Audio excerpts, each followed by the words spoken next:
আপনারা বাড়িতে কিভাবে ফুচকা বানাবেন সেই রেসিপিটি আজকে আমি আপনাদের সঙ্গে শেয়ার করব। ফুচকা বানানোর জন্য এখানে আমি 3টে মাঝারি সাইজের আলু কেটে রেখেছি।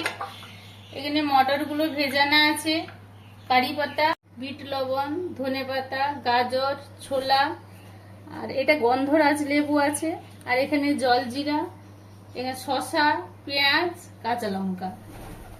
আলু আর মটরগুলো আমি সেদ্ধ করে নেব।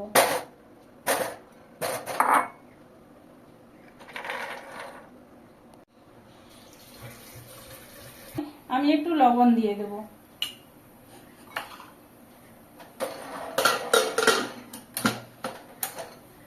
এখানে আমি 4টা সিটি দেব। আমি এখানে তেঁতুল ব্যবহার করব না, এই কারি পাতা আর গন্ধরাজ লেবুর রস দিয়ে আমি জলটা তৈরি করব। সবাই তো তেঁতুল দিয়ে খেয়ে দেখেছেন, কিন্তু এইভাবে একবার বাড়িতে বানিয়ে দেখবেন।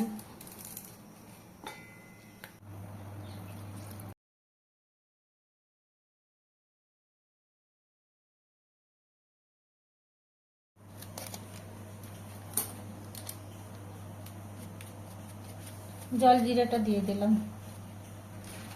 এখানে লবণ দিয়ে দেব।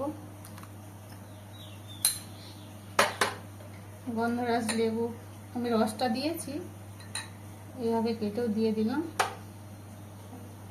এখানে আমি একটা লঙ্কা আর জিরে আর ধনে ভেজে নেব।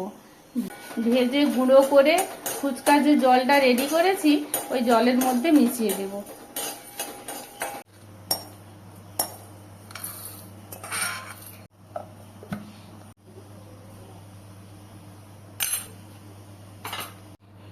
এখানে কিছু ধনেপাতা দিয়ে দিলাম।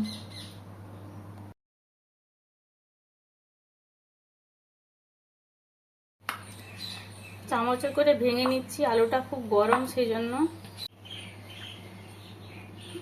আলুটা ঠান্ডা হয়ে গেছে। এবারে আমি লবণ, এটা বিট লবণ আছে, গুঁড়ো মশলা, ছোলা,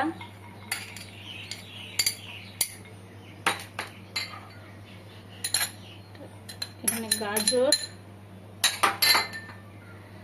ধনেপাতা,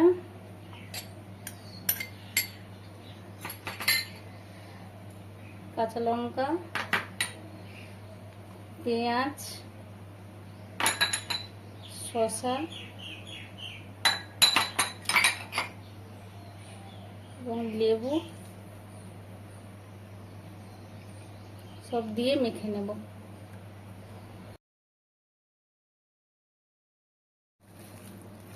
আপনারা এখানে গুঁড়ো লঙ্কাও দিতে পারেন, আমি গুঁড়ো লঙ্কাটা দিলাম না। আপনারা চাইলে ফুচকা বাড়িতেও তৈরি করতে পারেন, আর বাড়িতে যদি না তৈরি করেন এরকম ফুচকার চিপস বাজারে কিনতে পাওয়া যায়।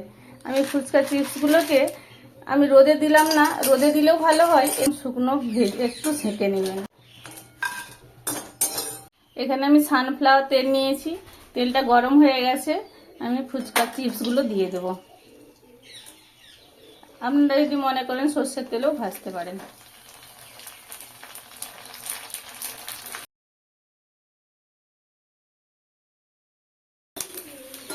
এইভাবে সব ফুচকাগুলো আমি ভেজে নেব।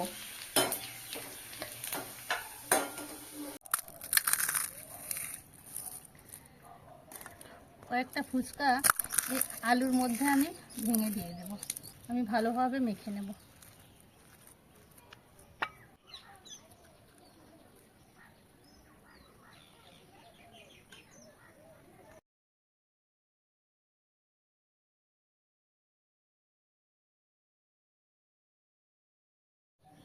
ফুচকা একদম রেডি। এই ফুচকা রেসিপিটি যদি আপনাদের ভালো লেগে থাকে তাহলে প্লিজ একটি লাইক করবেন এবং আরও নতুন নতুন ভিডিওর জন্য আমার চ্যানেলটিকে সাবস্ক্রাইব করবেন। সবাই ভালো থাকুন, সুস্থ থাকুন, ধন্যবাদ।